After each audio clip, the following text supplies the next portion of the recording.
سورہ مطففین تعارف. سورہ مطففین مکیہ ہے اور یہ سورہ عنکبوت کے بعد نازل ہوئی. اور سورہ مطففین کے اندر ایک رکوع ہے، 36 آیات ہیں، 169 کلمات ہیں اور 730 حروف ہیں.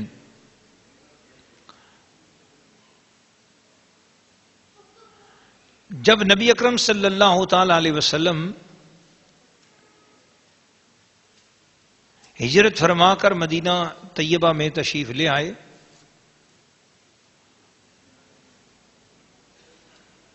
تو اس وقت ہجرت کے دوران رستے میں یہ سورت نازل ہوئی تھی. اس لیے کچھ علماء یہ بھی کہتے ہیں یہ سورت مکیہ ہے، کچھ کہتے ہیں یہ مدنیہ ہے. بہرحال چونکہ حضور مکہ چھوڑ کر مدینہ شریف آ رہے تھے، رستے میں یہ نازل ہوئی، اس لیے ہم اس سورت کو مکی مدنی سورت سمجھتے ہیں. مکی بھی ہے، مدنی بھی ہے، دونوں صورتیں ہم اس کو مکی مدنی نام رکھتے ہیں. تو رستے میں حضور علیہ الصلوۃ والسلام کو پتہ چلا کہ ایک شخص ابو جہینہ، اس کے پاس 2 قسم کے ترازو تھے، ایک دینے والا اور ایک لینے والا. دینے میں کم تولتا تھا اور لینے میں زیادہ لے لیتا تھا. تو حضور علیہ الصلوۃ والسلام کا اس کے بارے میں ذرا دل مبارک پہ ملال آیا کہ یہ ایسا نہیں کرنا چاہیے تھا اس کو. بس ادھر دل پہ ملال آیا، ادھر قرآن مجید کی سورت مطففین نازل ہو گئی. آئیے اس کی تلاوت سنتے ہیں، مگر اس سے پہلے اس کے خواص بھی سن لیں کہ اگر بچے روتے ہوں اور بلا وجہ روتے ہوں، ساری رات رو رہے ہیں، کچھ وجہ بھی نہیں، سمجھ نہیں آ رہی بچے رو کیوں رہے ہیں، تو یہ سورہ مطففین 7 بار پڑھ کر دم کر دیں، بچہ ایک دم سکون کی نیند سو جائے گا. سورہ مطففین تلاوت. بسم اللہ الرحمن الرحیم. اللہ کے نام سے شروع جو نہایت مہربان رحم والا. وَيْلٌ لِّلْمُطَفِّفِينَ الَّذِينَ إِذَا اكْتَالُوا عَلَى النَّاسِ يَسْتَوْفُونَ وَإِذَا كَالُوهُمْ أَوْ وَزَنُوهُمْ يُخْسِرُونَ أَلَا يَظُنُّ أُولَٰئِكَ أَنَّهُمْ مَبْعُوثُونَ لِيَوْمٍ عَظِيمٍ يَوْمَ يَقُومُ النَّاسُ لِرَبِّ الْعَالَمِينَ كَلَّا إِنَّ كِتَابَ الْفُجَّارِ لَفِي سِجِّينٍ وَمَا أَدْرَاكَ مَا سِجِّينٌ كِتَابٌ مَّرْقُومٌ وَيْلٌ يَوْمَئِذٍ لِّلْمُكَذِّبِينَ الَّذِينَ يُكَذِّبُونَ بِيَوْمِ الدِّينِ وَمَا يُكَذِّبُ بِهِ إِلَّا كُلُّ مُعْتَدٍ أَثِيمٍ إِذَا تُتْلَى عَلَيْهِ آياتنا قال أساطير الأولين كلا بل ران على قلوبهم ما كانوا يكسبون كلا إنهم عن ربهم يومئذ لمحجوبون ثم إنهم لصال الجحيم ثم يقال هذا الذي كنتم به تكذبون كلا إن كتاب الأبرار لفي عليين وما أدراك ما عليون كتاب مرقوم يشهده المقربون إن الأبرار لفي نعيم على الأرائك ينظرون تعرف في وجوههم نضرة النعيم يسقون من رحيق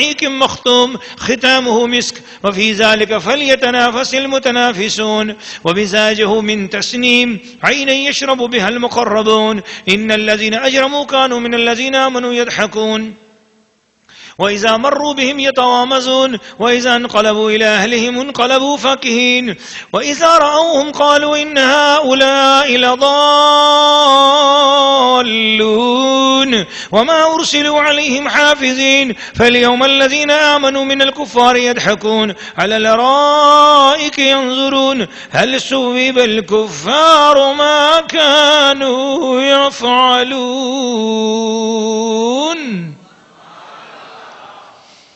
سورہ مطففین ترجمہ کنز الایمان. کم تولنے والوں کی خرابی ہے وہ کہ جب اوروں سے ماپ لیں تو پورا لیں اور جب انہیں ماپ تول کر دیں تو کم کر دیں. جب انہیں ماپ تول کر دیں تو کم کر دیں. کیا ان لوگوں کو گمان نہیں کہ انہیں اٹھنا ہے ایک عظمت والے دن کے لیے جس دن سب لوگ رب العالمین کے حضور کھڑے ہوں گے. بے شک کافروں کی لکھت سب سے نیچی جگہ سجین میں ہے اور تو کیا جانے کہ سجین کیسی ہے. وہ لکھت ایک مہر کیا نوشتہ ہے اس دن جھٹلانے والوں کی خرابی ہے. جو انصاف کے دن کو جھٹلاتے ہیں اور اسے نہ جھٹلائے گا مگر ہر سرکش. جب اس پر ہماری آیتیں پڑھی جائیں تو کہے اگلوں کی کہانیاں ہیں، کوئی نہیں، بلکہ ان کے دلوں پر زنگ چڑھا دیا گیا، ان کے دلوں پر زنگ چڑھا دیا ہے ان کی کمائیوں نے. ہاں بے شک وہ اس دن اپنے رب کے دیدار سے محروم ہے، بے شک انہیں جہنم میں داخل ہونا ہے. پھر کہا جائے گا یہ ہے وہ جسے تم جھٹلاتے تھے. ہاں بے شک نیکوں کی لکھت سب سے اونچا محل علیین میں ہے. اور تو کیا جانے علیین کیسی ہے؟ وہ لکھت ایک مہر کیا ہوا نوشتہ ہے کہ مقرب جس کی زیارت کرتے ہیں بے شک نکوکار ضرور چین میں ہیں. تختوں پر دیکھتے ہیں تو ان کے چہروں میں چین کی تازگی پہچانے.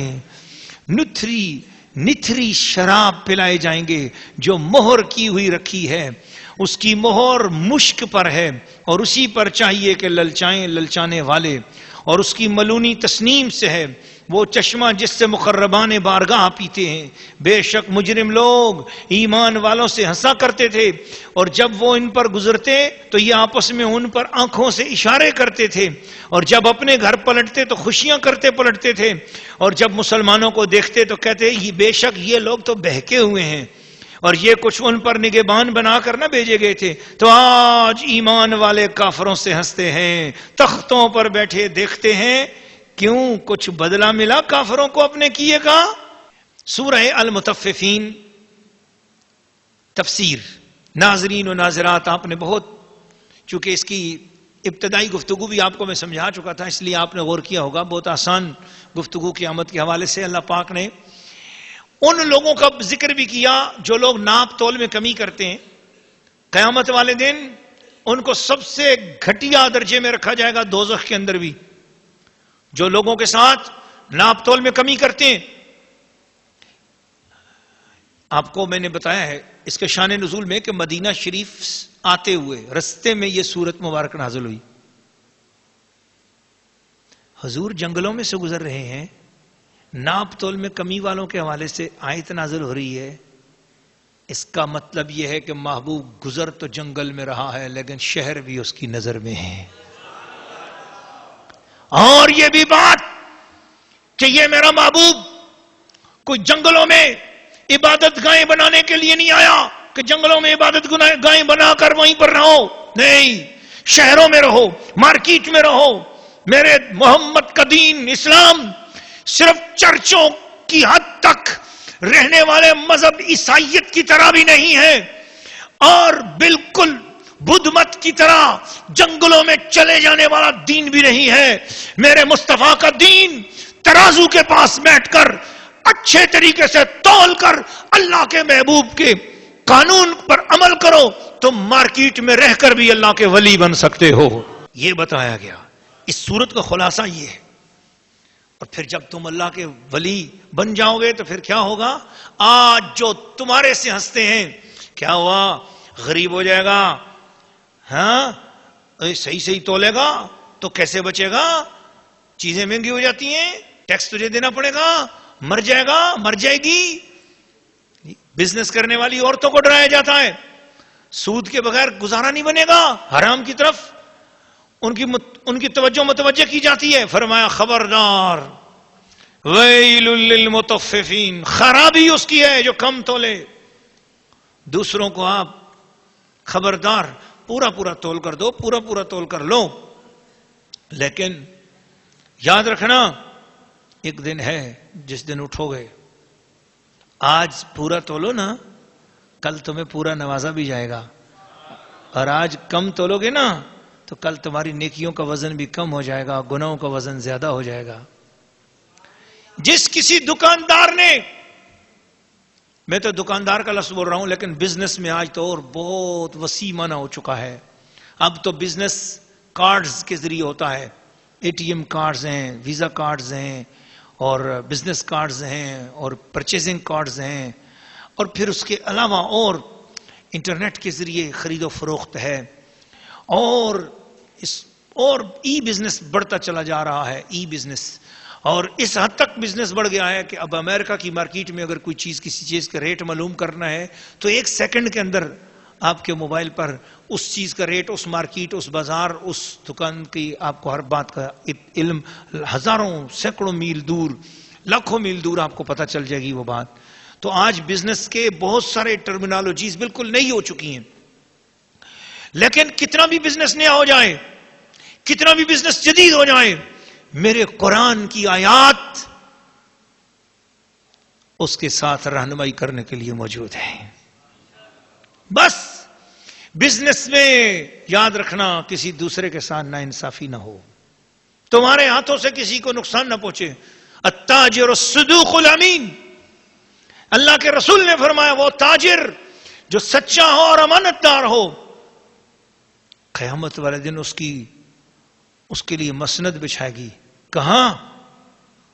یا رسول اللہ، تاجر تجارت کر رہا ہے کراچی میں، تاجر تجارت کر رہا ہے لاہور میں، تاجر بزنس مین بزنس کر رہا ہے دبئی میں، بزنس مین بزنس کر رہا ہے پشاور میں، کوئٹہ میں، ایران میں، ترکی میں، امریکہ میں، جاپان میں، افریقہ میں، بر اعظم انٹارکٹیکا سے لے کر بر اعظم بر صغیر تک دنیا کے پھیلے ہوئے ربع مسکون میں کسی جگہ بھی بزنس والا بزنس کر رہا ہے،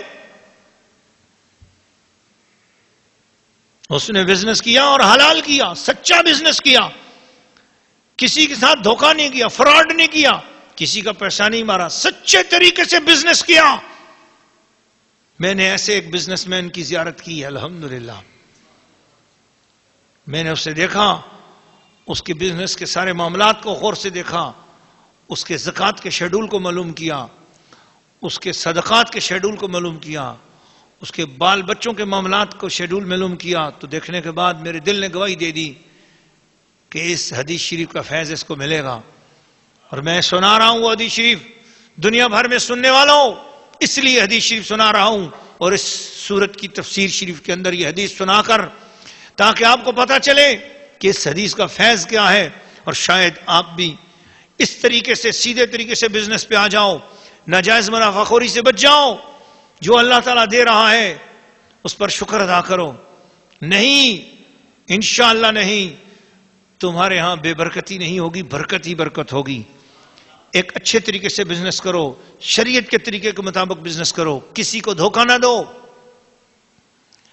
حضور علیہ الصلوۃ والسلام نے ارشاد فرمایا کہ اگر کوئی شخص کسی دوسرے اپنے گاہک کے ساتھ، کلائنٹ کے ساتھ، سرکار کا فرمان یہ ہے کہ جس کو سودا بیچتا ہے اس کے ساتھ کسی نے اگر 1 درہم کی، اس زمانے میں درہم سب سے چھوٹا سکہ تھا، اس لیے اب تو درہم بھی بڑا سکہ ہے، اس سے کہیں نیچے ہمارا پاکستان کا روپیہ تشریف فرما ہے. سو اس لیے وہ تو بہت ہی زمانے تھے، اس میں سب سے زیادہ کم ترین جو کرنسی تھی وہ درہم تھا، اور اب تو پاکستان کا روپیہ تو روزانہ نیچے ہی نیچے زمین کھود کر اپنے آپ کو بہت ہی عاجزی میں لے گیا ہے.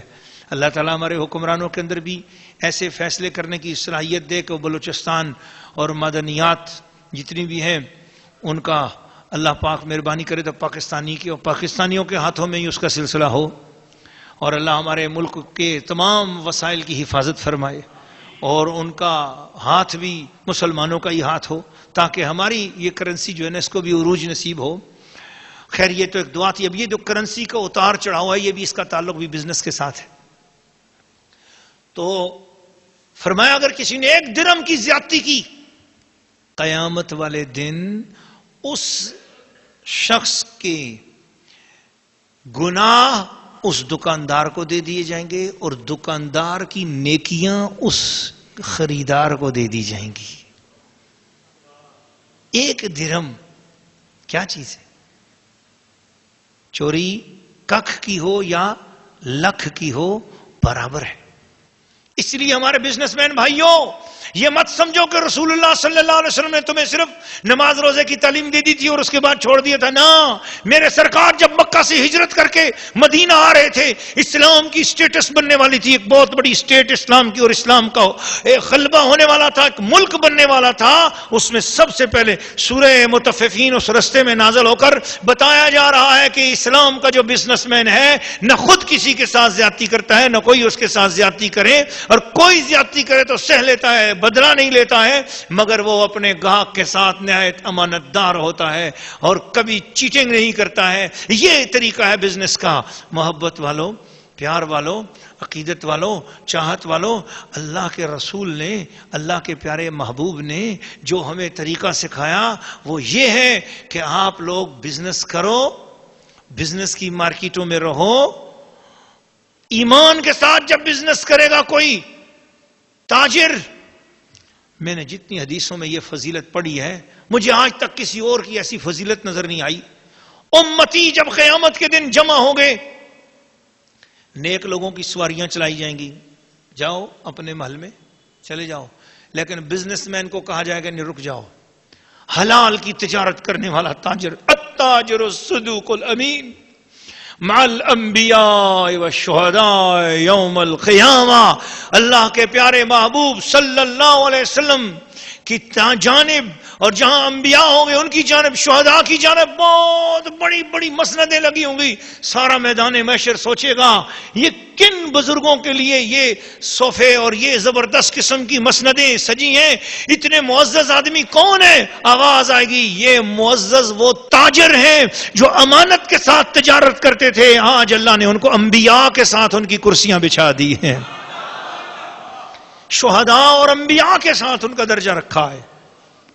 مارکیٹ میں بیٹھ کر تو وہ درجہ کما سکتا ہے جو مسلح پہ ساری زندگی ماتھا رگڑ کے وہ درجہ نہیں مل سکتا. تو مارکیٹ کے اندر رہ کر ولایت کے اس مقام کو پا سکتا ہے. اے مسلمان تاجر، اپنی دنیا کو برباد نہ کر. دنیا کے 4 ٹکوں کی خاطر، اس دنیا کے 4 ٹکوں کی خاطر کسی کو لوٹ کھسوٹ مت کر، ناپ تول میں کمی مت کر. تو اللہ کا حیا کر. اے بزنس کرنے والی مسلمان عورت، اے بزنس کرنے والے مسلمان مرد، تیرے لیے تیرے رسول نے ایک عظیم و شان عہدہ بھی رکھا ہوا ہے. کیا ہوا اگر دنیا میں 4 پیسے کم کما لیے؟ وہ تو دیکھ جب قیامت والے دن ساری دنیا حضور کے قدموں میں جھک رہی ہوگی اور تجھے حضور کے ساتھ بٹھایا جا رہا ہوگا اور انبیاء کے ساتھ بٹھایا جا رہا ہوگا. دعا ہے کہ اللہ پاک ہم سب کو ایمانت کے ساتھ اور بہترین دیانت کے ساتھ نیک اور حلال بزنس کرنے کی توفیق عطا فرمائے.